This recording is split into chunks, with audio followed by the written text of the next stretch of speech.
pona ba kolona ba banga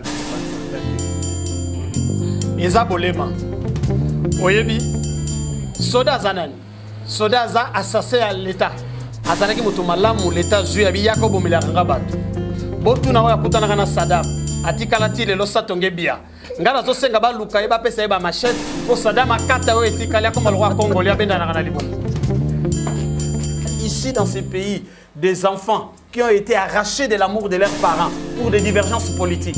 Il y a des victimes et mal des sociétés, mais le phénomène Koulouna défie l'autorité de l'État. Wow. Si on te donne 5 000 francs et que tu votes à cause de 5 000 francs, tu ne choisis pas le profil idéal, tu auras vendu 5 ans. Même si tu pries, tu pleures, Dieu ne t'écoutera pas parce que cet homme-là a acheté. Il sera dans ses droits. Dire, pasteur? Oyebi kosakana na spiritualité te. Bolumbu eza na mystère. Bato balali mi balesi ma 9 mois bakomi misato. Wow.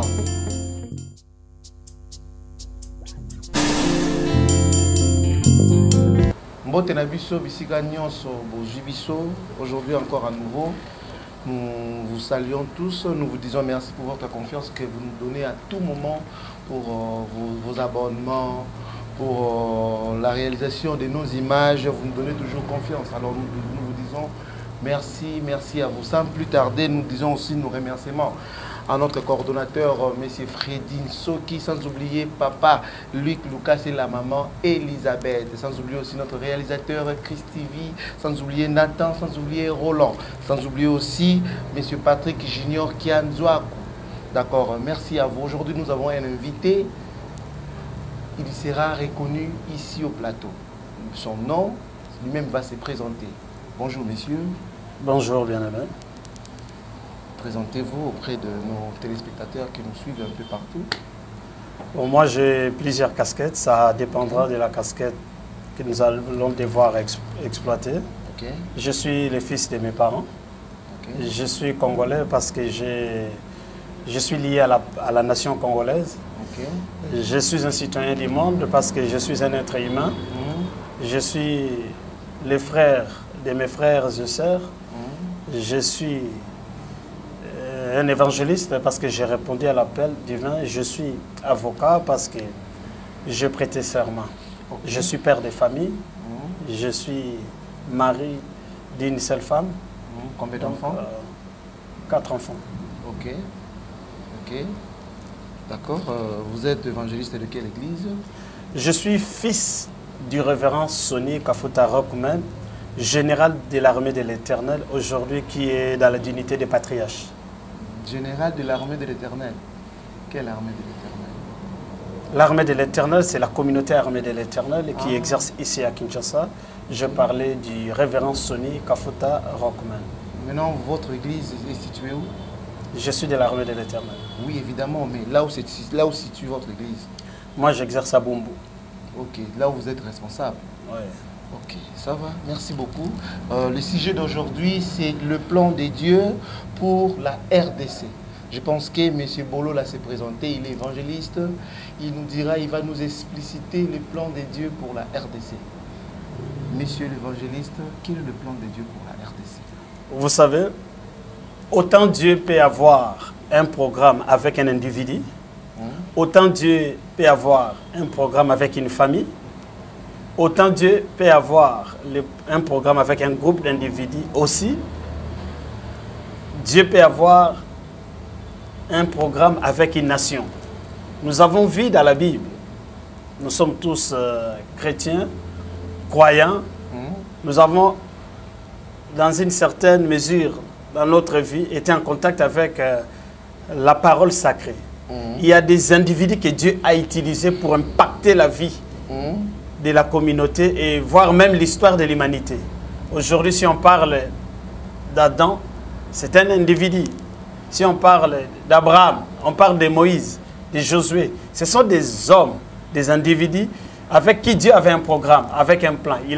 Ils ont cheminé avec Dieu et leurs noms sont restés dans l'histoire. Et il y a aussi des familles que Dieu a utilisées pour impacter la vie de l'humanité. Comme quelle famille que vous? Quand on parle aujourd'hui de la nation d'Israël, Mais il s'agit avant tout d'une famille. Non, la nation, c'est Dieu avait choisi lui-même Israël. Mais Dieu a choisi Israël.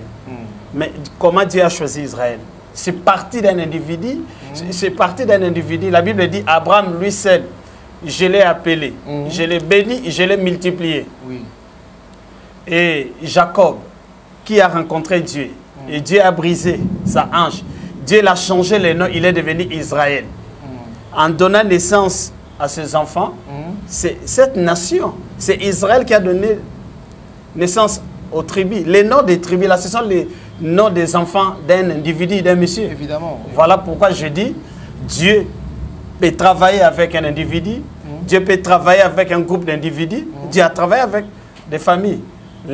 Israël aujourd'hui, c'est une famille. Okay. Donc c'est par rapport à ça. Et le plan de Dieu, c'est l'ensemble des choses, les programmes que le Seigneur a pour un individu, un groupe d'individus ou pour une nation. Dieu a choisi Israël, la nation d'Israël, pour que celle-ci soit le modèle de la marche et de la fidélité avec Dieu. Mais Israël, l'histoire d'Israël avec Dieu était aussi une histoire de trahison. À chaque fois que les peuples juifs... Une histoire de trahison. Des trahisons, parce que Israël s'est rebellé avec son Créateur. À chaque fois... Ce n'était pas dans le plan de Dieu. Laissez-moi évoluer, je suis en train d'expliquer. Oui, expliquez, si vous me suivez, vous allez comprendre. À chaque fois que Israël s'est détourné de Dieu, l'Éternel suscitait un peuple pour la servir. Mais à chaque fois dans sa souffrance, dans ses douleurs, il se souvenait de son Dieu, il l'invoquait, Dieu venait à son secours. Et pour un temps, le Seigneur s'est détourné d'Israël pour accorder les salis aux nations. C'est par rapport à ça, parce que tout ça cadre avec le plan de la rédemption finale. C'est-à-dire quoi? Lorsque l'homme a connu la déchéance par le péché, le Seigneur a conçu le plan de la rédemption. Parce que Dieu est 3 fois saint, il ne cohabite pas avec le mal, le péché. Quand l'homme a péché, la sainteté de Dieu a rejeté l'homme. La justice de Dieu a condamné l'homme. Tu es issu de la poussière, tu y retourneras. Mais heureusement que Dieu est aussi amour.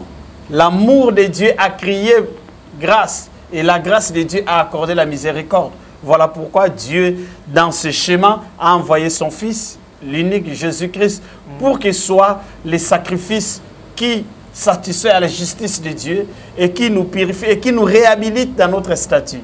Le plan de Dieu pour la RDC maintenant, voilà, c'est l'ensemble des choses que le Seigneur compte opérer dans cette nation pour nous sortir de cet état de médiocrité, afin que nous puissions le servir. Parce que la nation congolaise, la RDC, n'est pas n'importe quelle nation.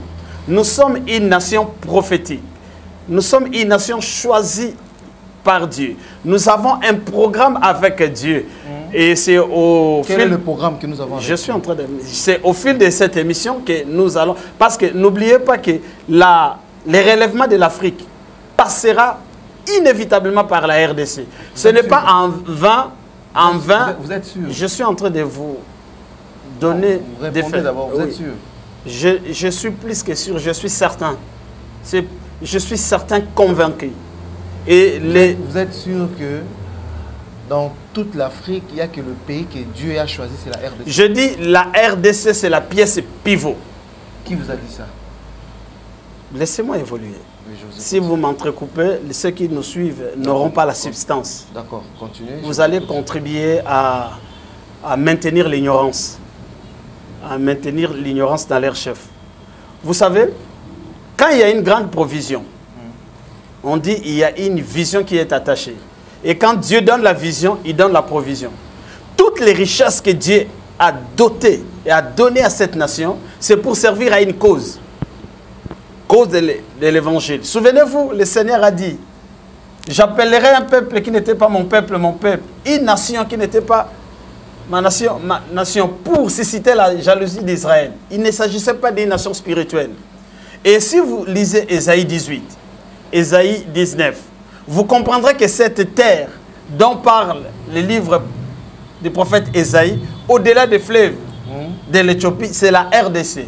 Et nous sommes la réponse de Dieu. C'est la RDC. Nous sommes la réponse de Dieu à toutes les questions qui se posent à l'humanité. Lorsque le monde connaît un problème environnemental, la réponse se manifeste par la forêt du Congo. Nous aidons le monde à respirer, à vivre, pas à cause de notre forêt. Nous avons la plus grande quantité d'eau douce. Nous avons des minéraux, des ressources qui permettent à l'économie mondiale de fonctionner. Vous savez, avec la révolution économique qui est intervenue avec l'invention de la roue. Mais les caoutchoucs qui a boosté l'économie mondiale sont venus d'où? De la RDC. Évidemment, là, nous le savions. De la RDC. Vous croyez que c'est fortuitement? Aujourd'hui, le monde, à cause de la pollution, la couche d'ozone est menacée. Les mercures continuent à augmenter. Les effets de serre, tous ces effets dévastatrices. Mais la RDC se propose comme solution pour mettre un terme à la Seconde Guerre mondiale. Les minéraux, les Juifs ont donné la formule par leur savant Einstein. La RDC a donné la matière qui a mis un terme à la guerre, à la Deuxième Guerre mondiale. Donc la RDC n'est pas n'importe quel pays. Mais on me posera la question. Mais comment vous dites que la RDC c'est une nation prophétique, une nation choisie par Dieu, mais cette nation est en train de connaître des pires moments, la souffrance et les atrocités. La souffrance est seulement en RDC. Non, je dis, vous me direz. Parce que c'est ça la question que les gens posent. Il faut bien me comprendre, il faut bien me suivre. Non, je n'ai pas dit que la souffrance est seulement en RDC. Oui. Mais dans les chefs de commun des mortels, ils pensent que lorsque un être, un individu ou une nation a un programme avec Dieu, tout ne sera que parfait. Or, Israël lui-même, le peuple terrestre de Dieu, est passé par là. Pendant qu'Israël était réduit en esclavagisme en Égypte, il y avait le plan, il y avait les promesses de Dieu sur eux. Ce n'est pas le fait qu'un peuple est dans la souffrance, que le peuple est dans les tourments, que les promesses de Dieu disparaissent. Non, parce que les voies de Dieu ne sont pas nos voies. Dieu a sa propre méthode, a ses propres voies, a sa propre école. Donc cette nation doit comprendre qu'elle n'est pas n'importe quelle nation, elle est appelée à une grande vocation parce que nous devons servir la cause de l'évangile. Notre relèvement va servir de modèle et de relèvement pour les nations africaines et dans les concerts de l'humanité. Avant d'aller plus loin, je voulais signer quelque chose. Vous avez dit Dieu a un programme avec la RDC. C'est ça, non? Mais vous savez que la RDC, c'est un pays. Nous avons 5 continents. Dans les 5 continents, dans chaque continent, il y a 2 pays. Comment Dieu peut choisir seulement la RDC? C'est-à-dire que Dieu a laissé Israël. Parce que nous savons que Dieu traite avec Israël comme une nation. Il ne traite pas avec Israël comme des individus. Mais avec tous les autres pays, nous avons reçu la grâce. Que Jésus-Christ est mort pour nous, si nous le croyons qu'il est notre Dieu, automatiquement, nous allons recevoir toutes les promesses qu'il a données à ses enfants. Aujourd'hui, vous nous avez dit que Dieu a un programme avec la RDC, Dieu traite avec nous comme une nation. La RDC, c'est un pays chrétien ou bien c'est un pays laïque? Vous savez, la laïcité, elle est textuelle, c'est-à-dire texte, faite des hommes. La RDC, par la Constitution, c'est un pays laïque. Mais la laïcité veut dire quoi? La laïcité ne veut pas dire l'absence de la foi. D'ailleurs, la laïcité confirme que même les législateurs croient à la foi, croient à la vie spirituelle, croient à ce qui est surnaturel. C'est-à-dire que... S'il vous plaît, laissez-moi évoluer. Je suis en train d'expliquer la laïcité. Si vous m'entrecoupez comme ça, on ne suit pas.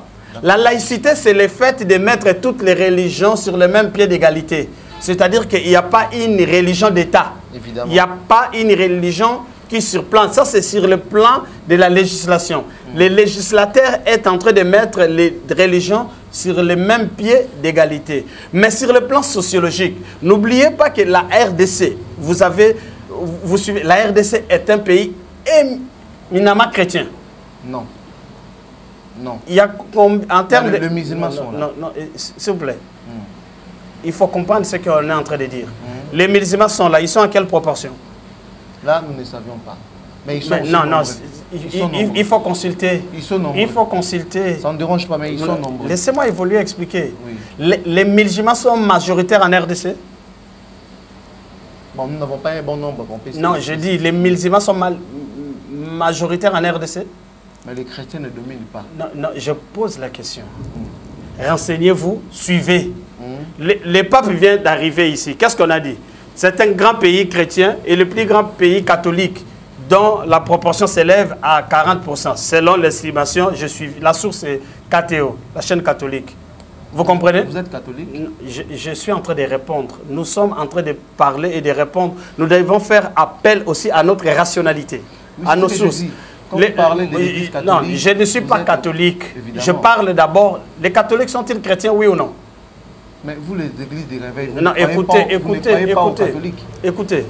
L'église, écoutez, si vous m'amenez dans ces débats-là, vous allez dévier. Laissez-moi suivre. Non, nous sommes toujours dans les plans de Dieu pour la RDC. Laissez-moi vous donner la matière, laissez-moi expliquer. J'étais en train d'expliquer la laïcité, mais vous ne me laissez pas le temps. Non. Quand vous posez des questions, ceux qui nous suivent sur leur portable à la maison ont besoin de la substance, de la compréhension. Donc si vous ne laissez pas votre invité s'exprimer, vous empêchez ceux qui nous suivent à comprendre. Je vous laisse le temps. Vous comprenez?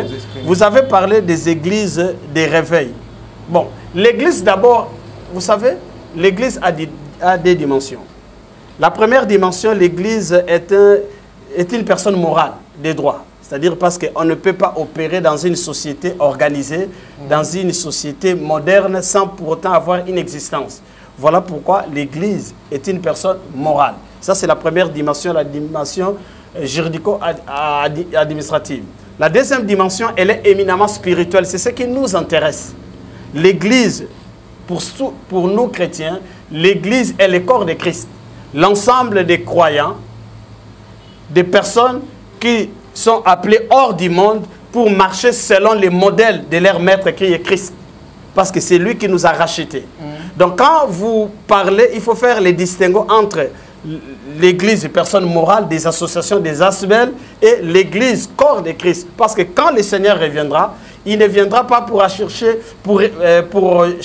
l'église des réveils, l'église catholique. Il viendra pour chercher les racheter. Et moi, je suis dans cette dimension. Ne me ramenez pas dans cette dimension polémique. Parce qu'aujourd'hui aussi, l'Église, je parle de l'Église au Congo, l'Église est en train de traverser une crise morale. L'Église qui devait être un modèle de conduite, un modèle de comportement, un rempart. L'Église a inversé des valeurs parce qu'il y a des infiltrés, il y a des serviteurs de ventre, il y a des serviteurs du diable qui sont injectés sur le terrain pour chercher à anesthésier l'effet du réveil, le vrai réveil. Voilà pourquoi. De la même façon aussi que vous appelez les autres les serviteurs du diable, vous aussi, on vous appelle aussi quelque part. La Bible dit ceci, vous les reconnaîtrez par leurs fruits. Ici, nous sommes en train d'élever une personne, c'est Jésus-Christ. Okay. Nous sommes serviteurs de Jésus-Christ et le modèle est inspiré par la Bible, car il est écrit, toute écriture est inspirée de Dieu et utile pour convaincre, enseigner, redresser. Voilà. Vous comprenez? Et nous parlons du plan de Dieu. Donc, Dieu a un programme avec cette nation. Cette nation n'est pas n'importe quelle nation. D'ailleurs, pour nous en convaincre, il y a des signaux. Il y a des signaux qui attestent.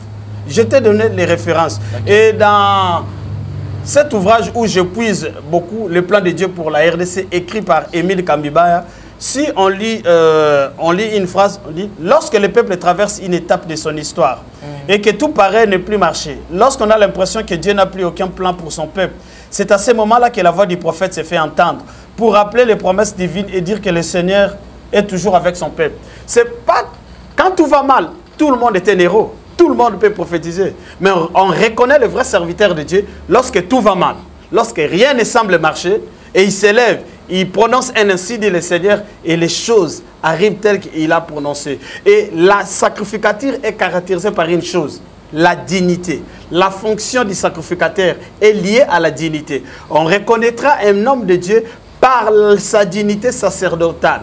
Et cette nation, peu importe les zones d'ombre qu'elle est en train de traverser, je vous dis, ne connaîtra jamais la balkanisation, ne sera jamais émiettée parce qu'il y a une main invisible qui est en train de conduire le cours des événements. Dieu est avec cette nation. Nous connaîtrons des moments difficiles, mais il est temps maintenant pour nous de nous réconcilier à 3 dimensions. Avec l'Éternel, le Dieu qui préside à notre destin glorieux, nous devons nous réconcilier avec nous-mêmes. Les Congolais doivent se réconcilier. Parce que sans la réconciliation, cette nation ne connaîtra pas son envol. Nous devons nous réconcilier. Une réconciliation véritable. Parce que dans la plupart des réconciliations qui se font dans cette nation, ce sont plus des réconciliations politiques. Des réconciliations pour le partage des pouvoirs et des responsabilités. Je prends l'exemple. Vous n'êtes pas politicien? Je ne suis pas politicien, je suis un serviteur de Dieu, je suis un penseur libre, je suis un Congolais, un homme épris de l'amour pour sa nation. Entre parenthèses, on va continuer là où vous êtes. Laissez-moi terminer le 3e point. Je dis nous devons nous réconcilier à 3 dimensions. Oui. Nous réconcilier premièrement avec l'Éternel, le Dieu qui préside à cette nation, parce qu'aucun Congolais, aucun politicien, de gauche ou de droite, n'a contribué à l'existence de cette nation. Nous avons hérité cette nation de Dieu et de nos ancêtres. Nous devons nous réconcilier avec nous-mêmes. Les fils du Congo doivent se regarder en face, se parler et se pardonner. Le temps de la réconciliation est arrivé parce que sans la réconciliation, nous allons passer à côté de notre destin glorieux. Ça va se faire Troisièmement, je suis en train de citer. Troisième, les Congolais doivent se réconcilier avec sa terre. Parce que la Bible dit ceci, la terre, le sang suit la nation. Le sang que tu as versé crie vengeance. Vous savez, lorsqu'une personne est vivante, il peut connaître la voie du pardon.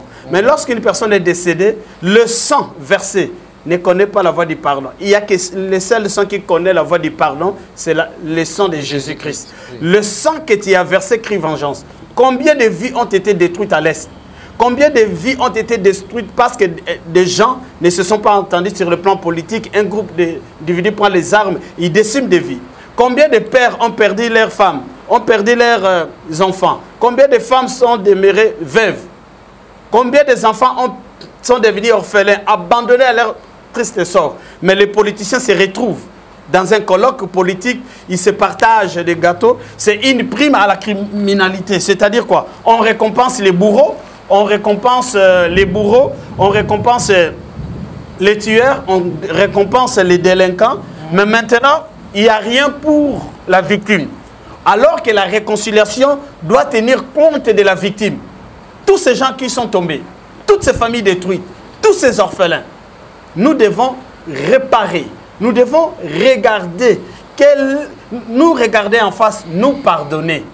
Lorsque on se sera pardonné, avec l'aide du Saint-Esprit, qui va cicatriser les blessures de notre cœur, c'est alors qu'il y aura un renouveau.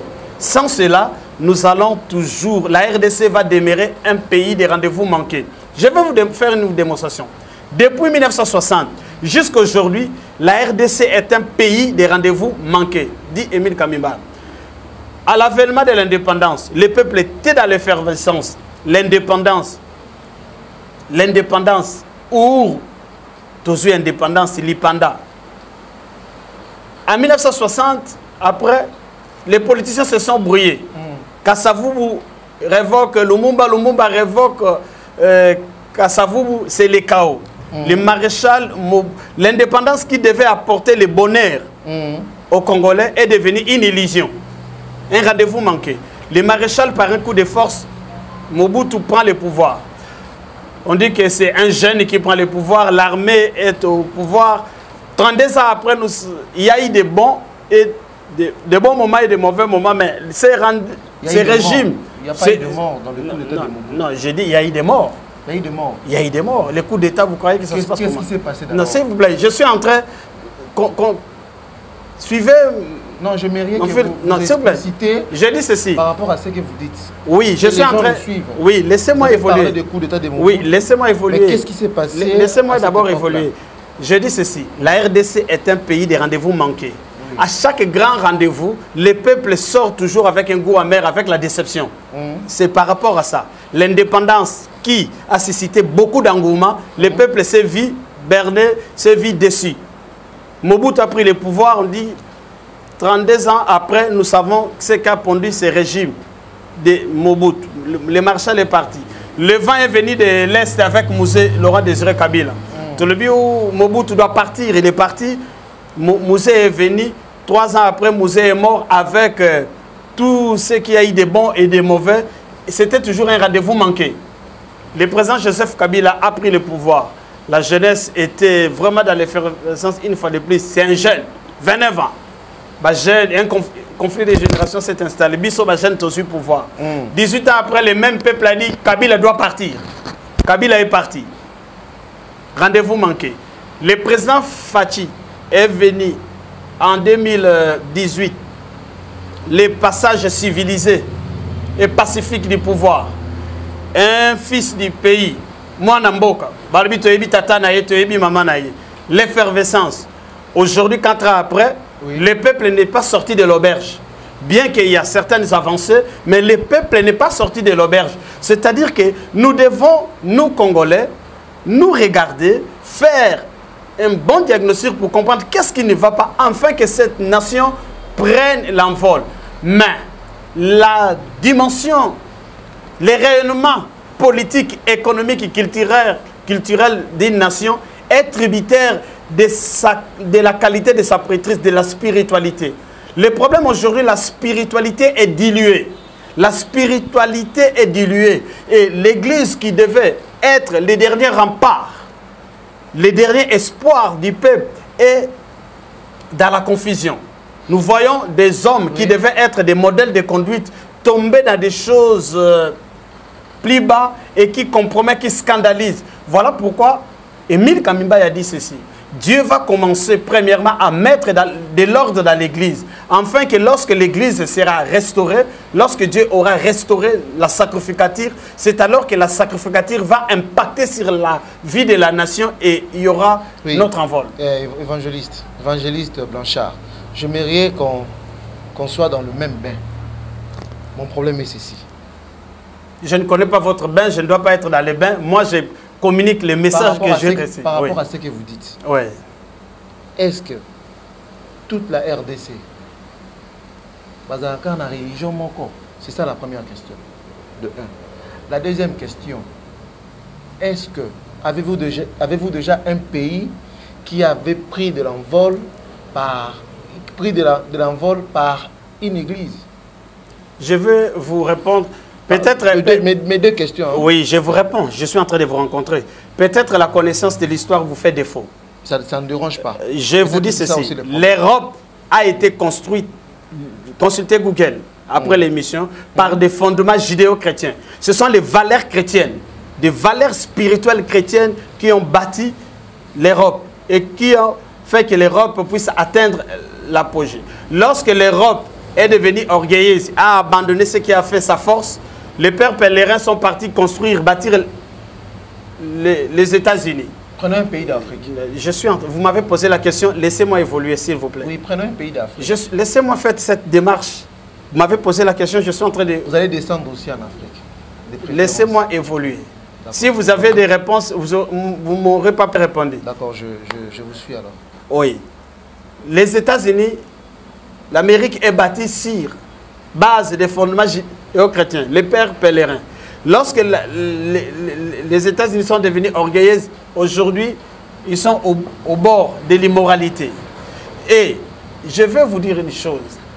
L'Occident n'est plus à mesure de conduire la barque de l'humanité, de tenir le leadership. Pourquoi? Parce que l'Occident a connu une déchéance morale, spirituelle qui se répercute sur sa moralité. Aujourd'hui, avec l'expansion de l'homosexualité, des mouvements LGBT, toutes ces déviations font que l'Occident ne peut plus être le modèle de conduite. Et Dieu a suscité une nation. Au cœur du continent africain, c'est la RDC. Je vous l'ai dit, la RDC va jouer un rôle majeur pour les relèvements de l'Afrique, même sur le plan économique. Les économistes le savent. Les relèvements de la RDC va donner de la richesse, va donner de l'oxygène à l'économie africaine. C'est la pièce maîtresse, de par sa situation géostratégique, de par ses richesses, de par sa diversité culturelle. Et vous comprendrez qu'il y a même des signaux. Vous verrez, même durant les indépendances, la RDC a donné l'hymne de l'indépendance à l'Afrique, à part la chanson Indépendance Tcha-Tcha. Citez-moi une autre chanson que vous connaissez qui a fait célébrer les indépendances. C'est cette chanson qui a été chantée partout dans les indépendances africaines, sur le plan culturel. La RDC, même sur le plan culturel, est en pole position, même dans sa musique, même dans sa culture. Aujourd'hui, même le cinéma ivoirien s'est inspiré du cinéma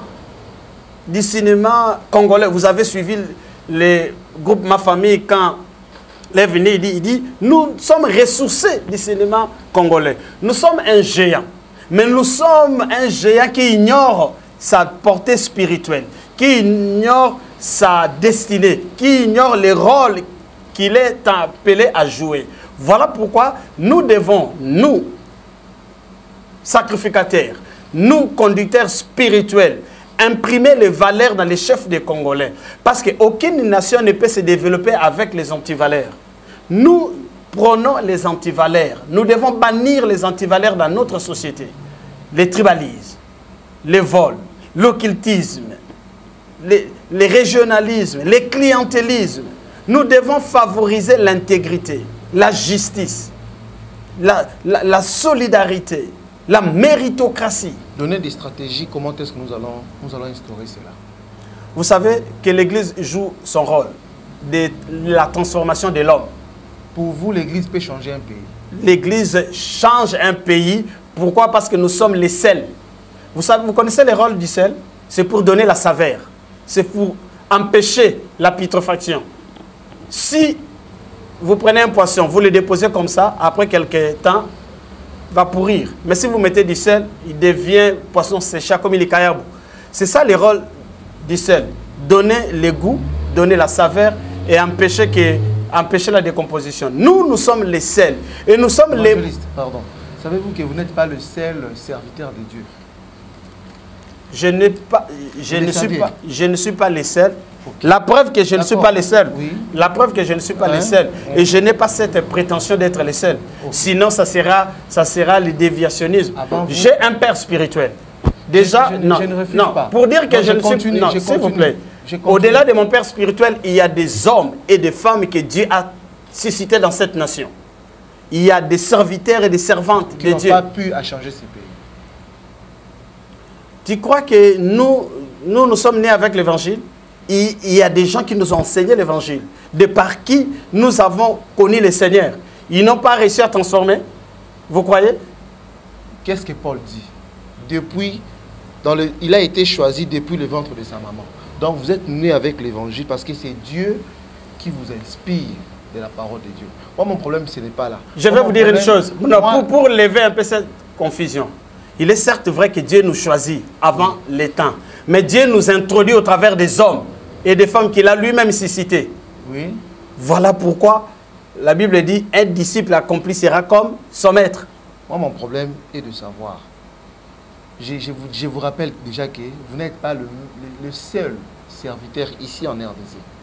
Avant vous, et pendant que nous sommes sur le plateau, il y a d'autres grands pasteurs, comme vous le dites, comme vous aimez. Je peux même citer votre père spirituel, le général Sonny Kafuta Rockman, comme on l'appelle. Lui, il a été à la tête, même à la tête de vos organisations. Qu'est-ce qu'il a apporté dans ces pays? Vous êtes aujourd'hui son fils. Vous nous parlez de plan de Dieu pour la RDC. Mais votre père n'a pas eu une révélation de plan de Dieu pour la RDC. Vous comprenez, je vais vous dire une chose. Puisque vous l'évoquez, oui. Si vous vivez en République démocratique du Congo, et si vous connaissez le monde ecclésiastique, vous connaîtrez que le général Sonny Kafuta Rockman est une référence dans les milieux évangéliques, dans les milieux ecclésiastiques. Parce qu'il a eu à impacter plusieurs générations. Il a accompli l'œuvre d'un évangéliste. Au travers de son ministère, Dieu a gagné des milliers des hommes et des femmes. Et au travers, vous m'avez posé la question, laissez-moi vous répondre. Et au travers de lui sont sortis plusieurs serviteurs de Dieu. Donc, il a eu à impacter et il continue à le faire. Mais ici, nous sommes en train de parler dans une dimension du plan de Dieu. Nous sommes en train de parler du rôle de la sacrificature. Parce que seul le message de l'évangile peut désarmer le cœur de la haine, le cœur de la vengeance. Parce que si les serviteurs de Dieu jouent pleinement leur rôle, il n'y aura pas de vengeance. Le cycle de la violence va s'arrêter.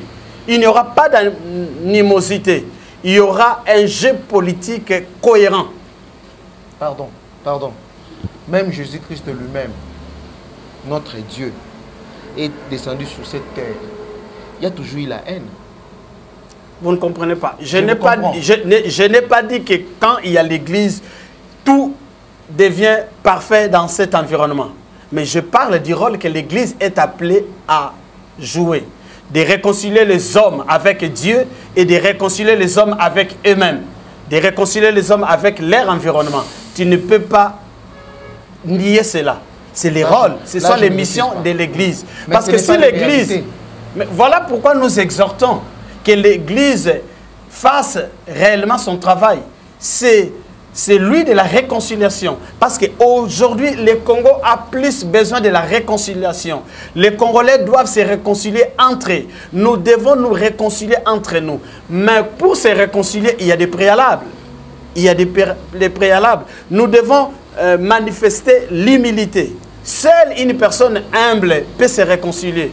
Quand on est dans la vanité, quand on est dans l'orgueil, on ne peut pas se réconcilier. Si moi, je vous ai causé un préjudice, je dois avoir l'humilité de reconnaître les préjudices que je vous ai causés et vous demander pardon. Vous aussi, en voyant mon humilité, touché par mon attitude, vous aurez à m'accorder le pardon et nous pouvons repartir sur de nouvelles bases. Nous avons besoin de la réconciliation dans ce pays. Si nous ne nous réconcilions pas véritablement, nous passerons à côté de notre destin glorieux. Nous devons nous réconcilier. La réconciliation, elle est capitale. Bien aimé, c'est parce que vous n'avez pas vécu les atrocités de l'Est. Vous avez déjà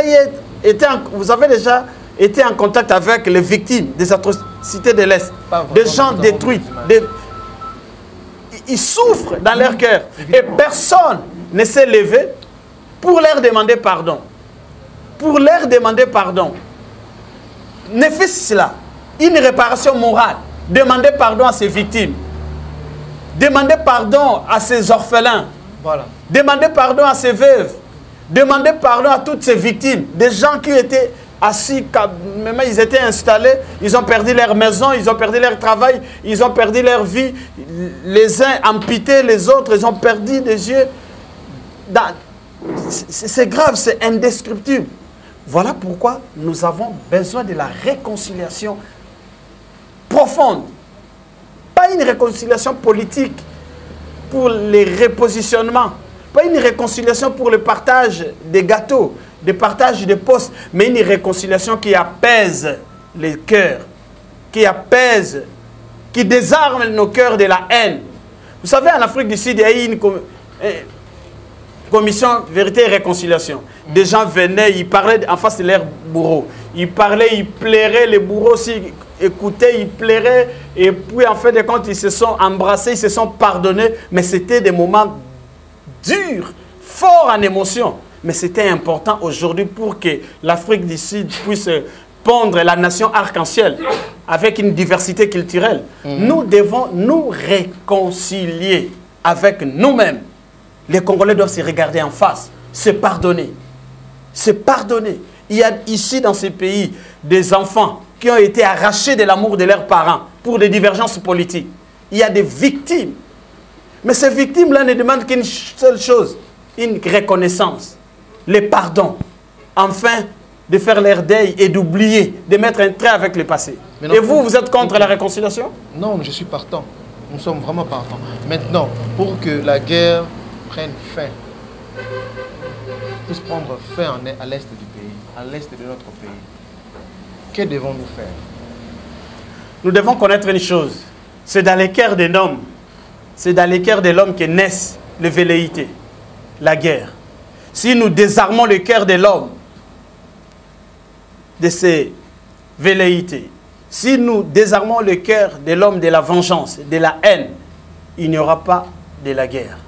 Voilà pourquoi nous devons, nous, Église, travailler pour l'avènement d'un Congo nouveau, des Congolais nouveaux. Quel est le profil du Congolais du développement? Le Congolais par nature, c'est un... Je ne sais pas, peut-être pas pour vous, la guerre de l'Est est provoquée par le Congo. Non, je n'ai pas dit ça. Je dis d'abord, nous devons avoir une cohésion à l'interne. Parce que si à l'interne, nous n'avons pas une cohésion, laissez-moi évoluer, s'il vous plaît. Mais le pays n'est pas une église. Peut-être que vous oubliez. Je veux qu'on puisse continuer, qu'on avance comme ça. Le pays n'est pas une église. Le pays est constitué et battu par des lois. Non, le pays n'est pas une église. Est-ce que la loi est contre la réconciliation? Non. La loi est contre les valeurs? La loi est contre la moralité? Quel est le rôle de l'église? Mais si... Mais vous vous contredisez. C'est la loi qui donne naissance à la création des églises. Parce que les églises, ce sont des associations sans but lucratif. Qui leur accorde les arrêter? S'il vous plaît, s'il vous plaît, s'il vous plaît. Oui. Le pape est venu ici. Le pape est venu ici. Vous parlez trop de pape. Hein? Oui, non, non, c'est un personnage... Pourquoi ne pas parler de votre église aussi? Non, le pape, c'est un personnage historique et c'est l'actualité. Non, le problème, c'est... Laissez-moi évoluer d'abord. Ici, on ne parle pas de pape. Ici, non, on parle écoutez, nous sommes en train de réfléchir par rapport au rôle de l'église. Oui. Le pape, c'est un personnage ecclésiastique, oui ou non? Donc, le pape est venu ici. L'État l'a accompagné, n'est-ce pas? Dans cette organisation. Pourquoi? Parce que l'État a compris une chose. Il avait besoin aussi d'une vitrine à l'international pour faire passer son message. Il avait besoin d'une voix qui pouvait porter pour fédérer les énergies, les opinions pour la réconciliation, la paix. Et c'est ce que font les vrais serviteurs de Dieu dans ce pays. Ils amènent les gens à la réconciliation, à la paix. Ils amènent les gens à abandonner les antivaleurs pour être des bons citoyens. Parce qu'en réalité, l'Église produit à la nation les bons citoyens. Parce qu'une personne qui est née de nouveau marche en nouveauté de vie et voit sa vie transformée. Et c'est un bon citoyen. Et l'État n'a rien contre ça. L'État, d'ailleurs, s'appuie sur la mission de l'Église parce que l'Église est un partenaire de l'État, privilégié de l'État. Bon, moi, mon problème, apparemment, je ne sais pas si on se comprend. On se comprend. Pour vous, vous pensez comme si au Congo, il n'y a que le chrétien. C'est ça mon problème. Bon, c'est cette confusion que vous entretenez. C'est cette confusion que vous entretenez délibérément. Vous pensez que la RDC...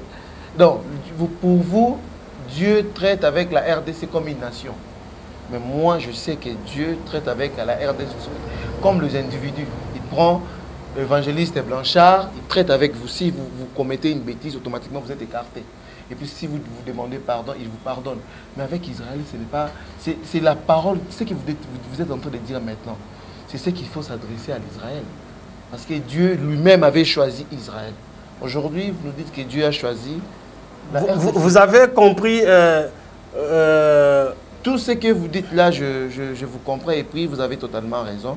Mais dans certaines choses, on ne se comprend pas. Non, je ne suis pas venu ici pour harmoniser mes points de vue avec les vôtres. Je suis venu ici avec un message. Ah, ok. Oui, donc okay. Je ne suis pas venu ici pour harmoniser mes points de vue avec vous. Okay. Je ne sais pas si vous comprenez. Je comprends. Telle n'est pas ma démarche. Ok, je comprends. Je suis venu pour vous dire que cette nation a un rôle à jouer. Cette nation a un rôle à jouer dans l'avenir de l'Afrique et dans l'avenir des nations. Il partira un grand réveil spirituel dans ces pays qui va embraser l'Afrique et qui va embraser le monde. Je suis venu vous annoncer que Dieu va susciter des serviteurs de Dieu et des servantes de Dieu congolais pour préparer les retours messianiques. Je suis venu vous dire que dans cette nation va offrir à Dieu ce qui a d'ailleurs bien illustré par les cantiques d'Alain Moloto, que l'hymne de mon peuple soit un cantique d'adoration. Parce que de mes lèvres. Oui, vous comprenez? Oui. Parce que Alain Moloto est l'un des serviteurs que Dieu a suscité à descendre dans cette nation pour préparer cette nation dans la restauration spirituelle de l'adoration. Parce que nous ne sommes pas n'importe quel peuple. Nous sommes un peuple prophétique, un peuple choisi par Dieu, parce qu'au travers de cet espace de 2 345 000 km², Dieu va susciter des hommes et des femmes qui vont embraser le monde par le feu de l'évangélisation. Voilà pourquoi Dieu va commencer premièrement à restaurer ses serviteurs, à restaurer l'Église, afin que l'Église rayonne et impacte sur la vie de la nation. Ok. Merci. Aujourd'hui, je vous rappelle encore que c'est l'évangéliste Bolola Blanchard. C'est un pasteur, c'est un serviteur de Dieu. Aujourd'hui, voilà comment est-ce qu'il est en train de nous expliciter. Il lance le message venant de Dieu qui nous a expliqué. Alors, on continue toujours avec vous. N'oubliez pas de vous abonner massivement sur notre chaîne.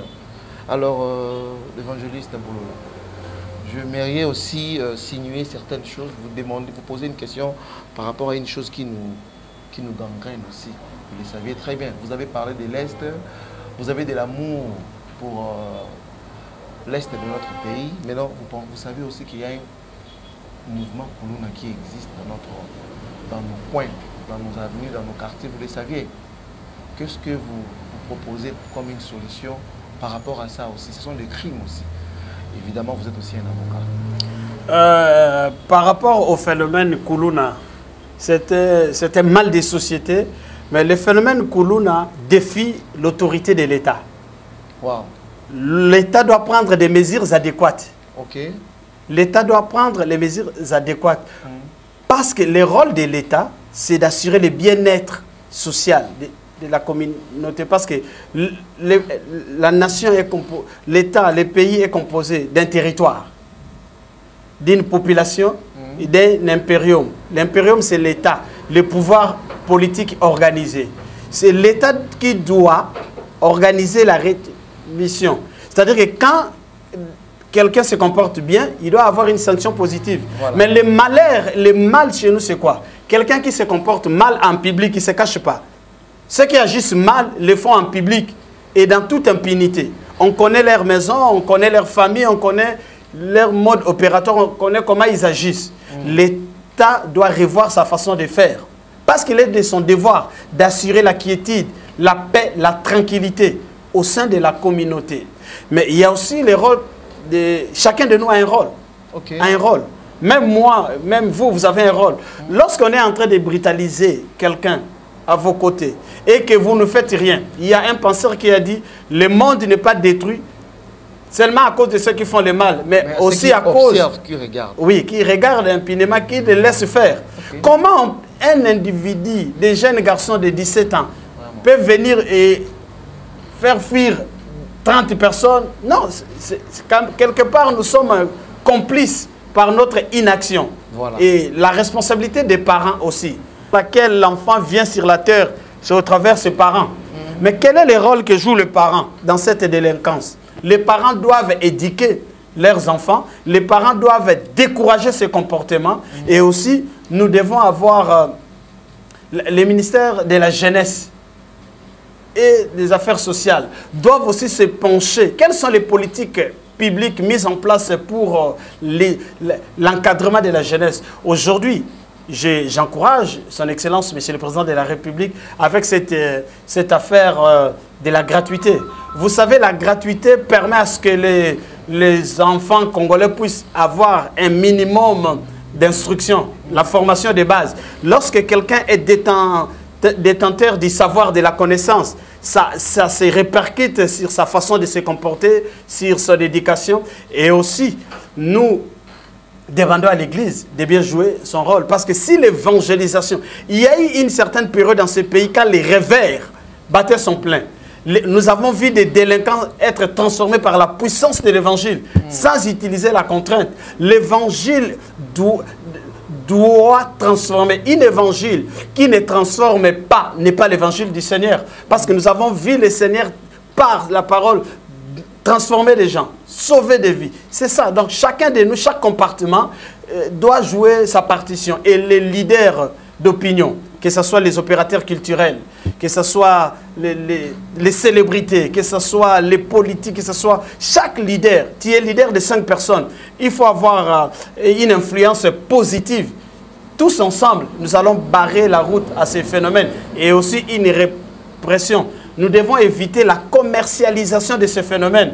Lorsqu'on arrête les Kuluna, on donne $100, $200 à l'OPJ, libère les Kuluna, ou il y a des fois les OPJ font bien leur travail, ils envoient acquis des droits au parquet, et puis là, bon, tout ça, nous devons mettre un terme à tout cela parce que nous sommes en train de tuer à petit feu notre nation. Aujourd'hui, ces jeunes-là se manifestent par les machettes, mais si par malheur d'aimer, ils prenaient les armes, quelle serait la ville de Kinshasa? Nous devons prendre au sérieux ces phénomènes et réfléchir, trouver des méthodes adéquates. Moi, je proposerais même la création d'une brigade spécialisée pour la répression de ce phénomène. Moi, je crois que si on donnait à la 14e région militaire ou au bataillon PEM de s'intéresser à ces phénomènes Kuluna, vous n'entendrez plus parler de ce phénomène Kuluna. Mais c'est parce qu'il y a une certaine légèreté dans les traitements de cette affaire. Voilà pourquoi ils s'entêtent. Nous sommes, nos sociétés, quinoises en particulier, congolaises en général, complices de ces phénomènes. Ok, merci beaucoup. Je pense que tout le monde a entendu ce que l'évangéliste a donné comme proposition au mouvement Kuluna. Vraiment, il a donné une bonne proposition. Cela sera réparti sur tout le coin de la RDC comme un conseil pour les Congolais. Alors que cela soit braqué dans notre cœur, que tout le monde vive de cette manière-là. Il a donné sa vision, il a explicité certaines choses que Dieu a comme vision pour la RDC. Dieu a plein de projets, comme l'a dit notre évangéliste, pour notre pays. Alors que chacun suive cette émission normalement, calmement, pour que toutes ces paroles soient toujours arrangées dans notre esprit. Merci à vous, merci de nous avoir suivis, merci à tout le monde, merci à nos réalisateurs, sans oublier à notre cordon Fredin Soki et notre réalisateur. Merci beaucoup, merci vraiment à vous. Un mot à la fin à notre évangéliste, quel est votre mot de la fin? Le premier héritage que nous avons en venant à l'existence, c'est la terre. Et la terre est sacrée.